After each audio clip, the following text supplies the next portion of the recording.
Video ini buat kamu yang belum tahu nilai-nilai Pancasila. Halo semuanya, aku Ayu. Halo, saya Joyce. Halo, saya Niken. Halo, saya Devi.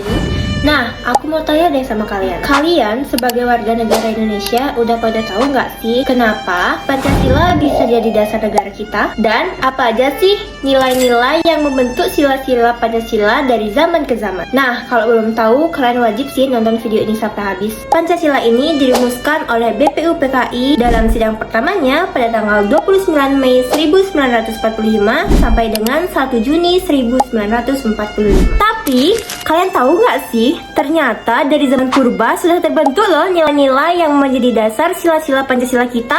Apa tuh?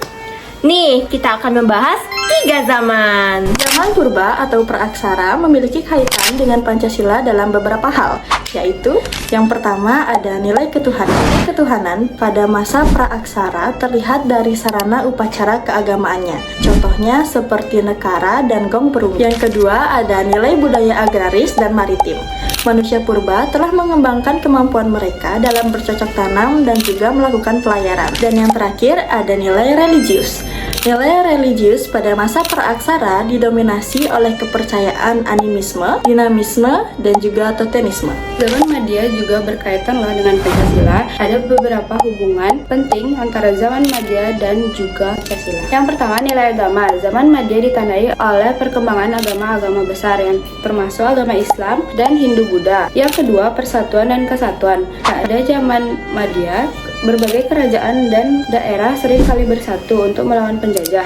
Yang ketiga, keadilan sosial. Struktur sosial yang kompleks pada zaman Madya mendorong munculnya pemikiran tentang keadilan yang diadopsi dalam sila kelima Pancasila. Yang keempat, kemanusiaan. Pengaruh interaksi antar budaya pada zaman Madya membentuk nilai kemanusiaan yang saling menghargai tercermin dalam sila kedua Pancasila. Yang terakhir ada zaman modern. Tentu saja di era sekarang ini Pancasila menjadi pedoman bagi kehidupan masyarakat Indonesia. Di antaranya, yang pertama, pedoman dalam aktivitas masyarakat. Pancasila menjadi pedoman dalam berbagai aktivitas di masyarakat Indonesia. Yang kedua, mengajarkan nilai-nilai dasar Pancasila, mencakup aspek-aspek dasar seperti ketuhanan, kemanusiaan, persatuan, kerakyatan, dan keadilan.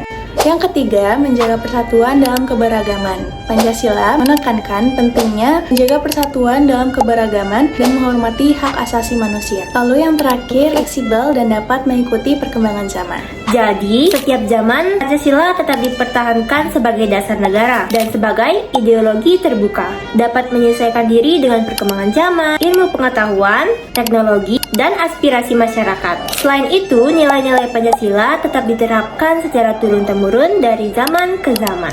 Dari penjelasan tersebut dapat kita simpulkan bahwa perumusan dasar negara kita sudah terlaksanakan dari zaman dahulu kala. Mulai dari sila pertama yang mencerminkan nilai ketuhanan pada masa praaksara. Lalu yang kedua mengenai kemanusiaan. Terlihat jelas sejak zaman purba hingga sekarang masyarakat menjunjung tinggi nilai kemanusiaan. Pada sila keempat, sejak dahulu bahkan sebelum adanya presiden, kita pasti sudah dipimpin oleh orang-orang yang bisa memimpin, entah itu berburu, bercocok tanam, ataupun yang lain-lain. Pada sila kelima, yaitu keadilan sosial ini sudah ditanam dari zaman dulu hingga sekarang. Nah, gimana? Sekarang udah tahu kan? Semoga informasi ini bermanfaat ya.